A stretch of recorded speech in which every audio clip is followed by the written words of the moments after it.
Today I'm going to make some cheese. I have a lot of extra milk. My two goats are in milk, so for the cheese I'm going to make today, it's going to take about 2 gallons of milk. So you have 8 quarts here. Here's my pot. Actually, cheese making is pretty boring. It's kind of like you just mix it and heat it and then let it rest and then drain it. But a lot of people have asked me, oh, do you make cheese? So if you're gonna do a video about it. So these are the cultures. This is chev culture, which I'm not making today, but that's what I usually make is chev, just because it's really easy. You just put it in the milk and with the rennet, let it sit the next day, and you have chev. Well, you have to drain it off, but anyway, I have tons of chev in my freezer. I'm gonna make feta today. So I'm going to be using Feta culture, and these I get from hogerfarmyard.com. The other cultures you get actually have rennet in them, and they're a lot more expensive. So you get like these packets that are good for like, one batch of cheese. Whereas this one, it's 1/16 teaspoon for 2 gallons of milk. So this lasts a long time. I've already used some of this, I think. This lasts a long time, especially if you get your own rennet. So this is the rennet, vegetable rennet. Anyway, what I'm doing here is I have a pot on the stove, and I'm starting to sterilize my pot with steam and my implements. So this is a stirring spoon, and these are my measuring spoons in there, and this is my thermometer because the milk needs to get up to 86 degrees, so I need to measure the actual temperature. So I'm sterilizing that right now. There's my 8 quarts of milk, and now I hear my foster baby crying, even though she was supposed to be sleeping, but so it goes. So this has been boiling for just a little bit, so the steam is actually what sterilizes it. So let me just put these out on a clean paper towel.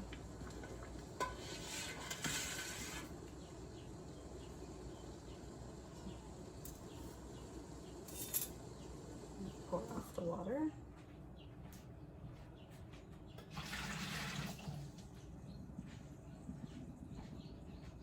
Turn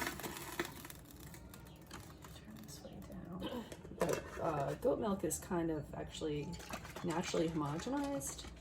So you can just shake it and pretty much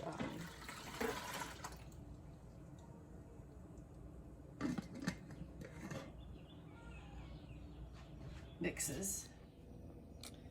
So I have my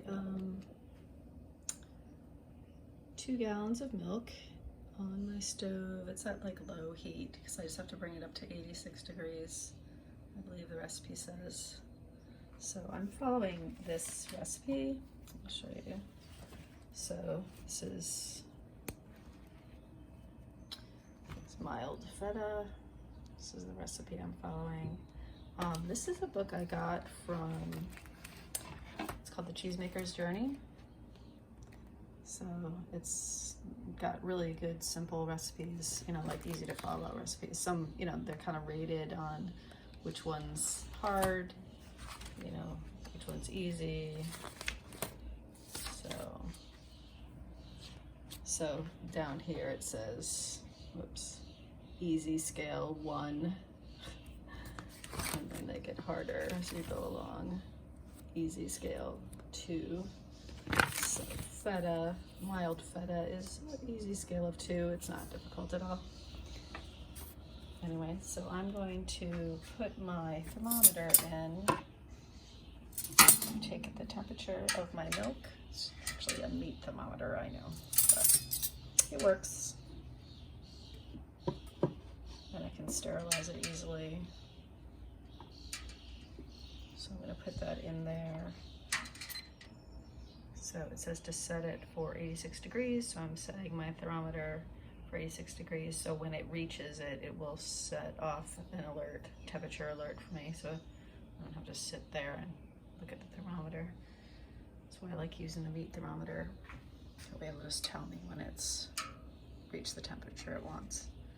So that's gonna be pretty boring for a while. So okay, so while I'm waiting for my milk to heat up to 86 degrees, I'm just gonna take care of the culture part. So I got out just 1/8 of a teaspoon, so it's half of a quarter is an 1/8. So I just did 1/2 of a quarter teaspoon for my feta culture, and then I'm gonna put in, it says to use 1 teaspoon liquid rennet in 1/2 cup cool water. So there's my water and there's my rennet. So this is 1 teaspoon of rennet, and I'm putting it into the cool water. And once my milk gets up to temperature, so once the milk gets up to 86 degrees, I'll sprinkle on the feta culture, and then I let it sit for a whole hour, and then I mix in the rennet. So a lot of waiting.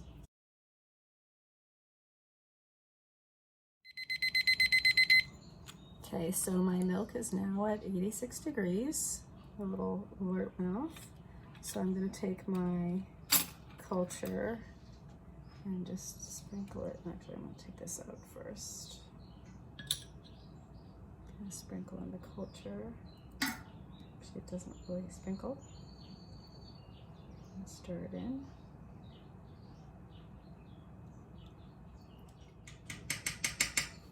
So it says to stir that in. I'm gonna use my cheese stirrer.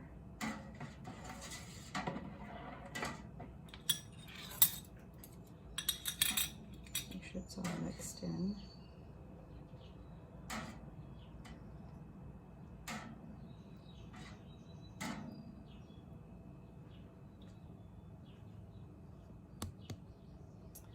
Okay, and it says to leave that for an hour. So I'm going to set my timer and see you in an hour.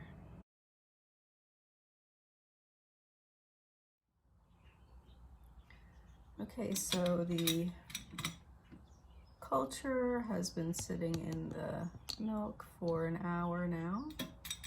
So I was covered, and I actually removed it from the heat. So it was removed from the heat before. So now it says to add the rennet. So this is the rennet, 1 teaspoon of rennet in cool water. So I'm just gonna put that in. Stir it. It says mix the rennet into cool water, stir into the milk, cover, and allow to set for another hour to coagulate. So once again, a lot of waiting. So I'm gonna leave that and wait an hour.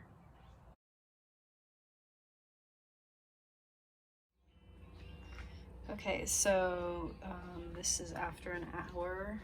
The curds in a way have separated, so you can see the big curd there.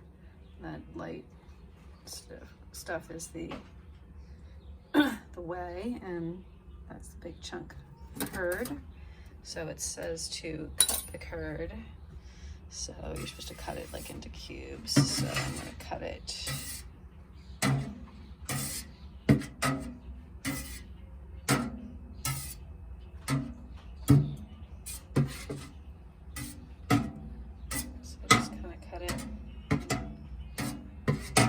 Crisscross pattern.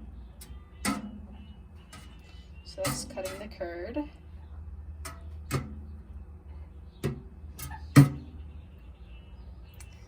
So then it says to let it rest for 5 minutes after cutting the curd, and then the instructions say to hold the curds at 86 degrees for, I think it's like 15 minutes. Let's see what the recipe says. Yeah, it says keep the curds at 86 degrees for 15 minutes by using a cheese vat or placing your pot into a sink of water.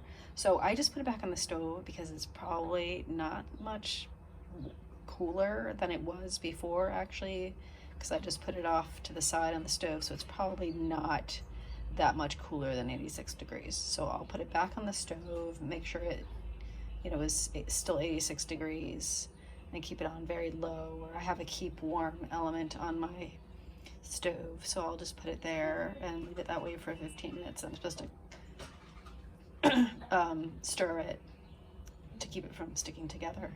And then I'll pour it off in the cheesecloth. So I have it back on the stove, and I just stuck it right back up there, and it's still already, you know, it's 89 degrees, so I'll just leave it there. It's only 3 degrees. I don't think it makes any difference. So I'll just leave it that way, and I'll stir it every few minutes, and it needs to sit like that for 15 minutes, and then I'll pour it off into the cheesecloth.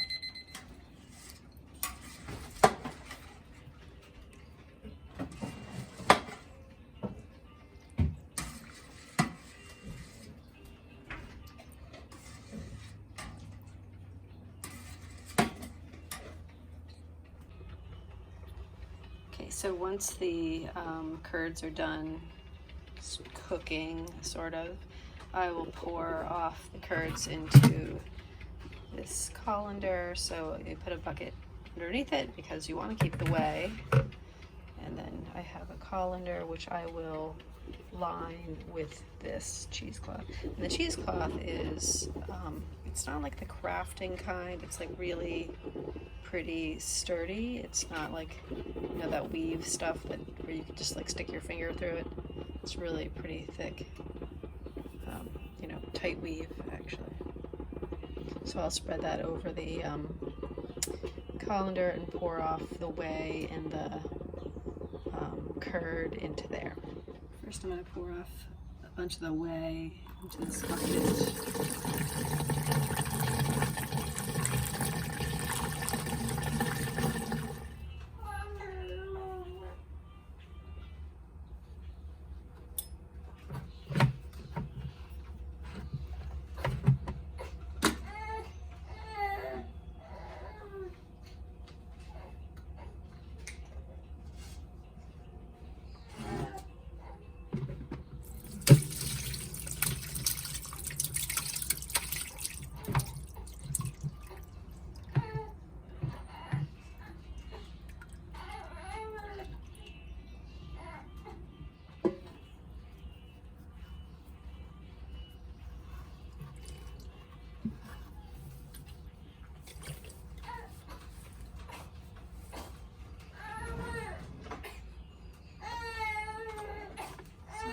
This hang over my pot, probably overnight. Take about 6 hours or so for it to completely drain the whey and be cut into slabs of cheese, which I will then salt over my pot like that. Okay, so this was hanging in a bucket over a pot for about 4 to 6 hours.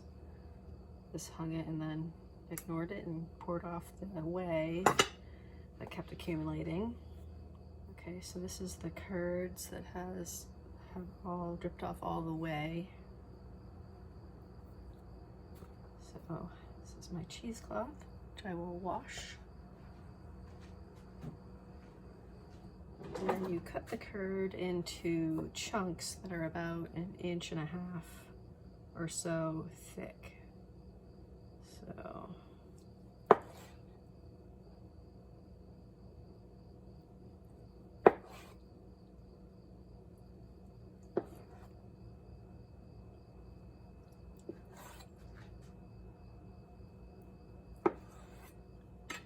okay, and then see, it looks like that.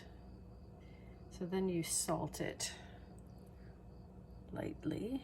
That weeps the remaining whey out of the feta.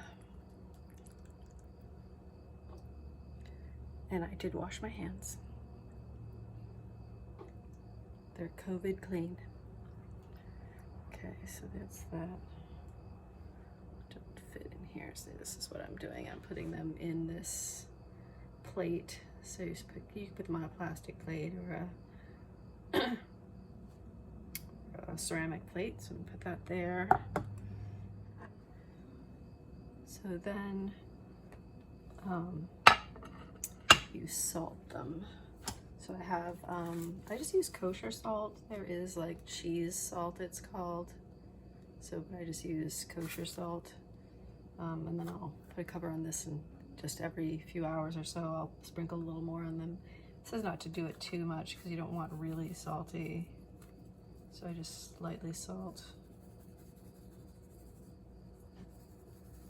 one side, flip it over, salt this side.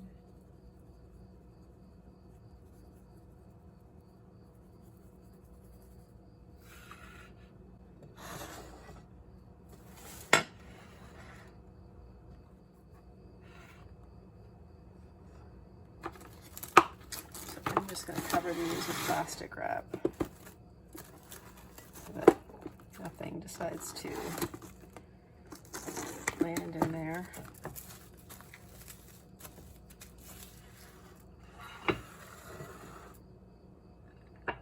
Then I'll just lift up the plastic and salt it a couple of times throughout the day tomorrow, till tomorrow evening, and it should be done.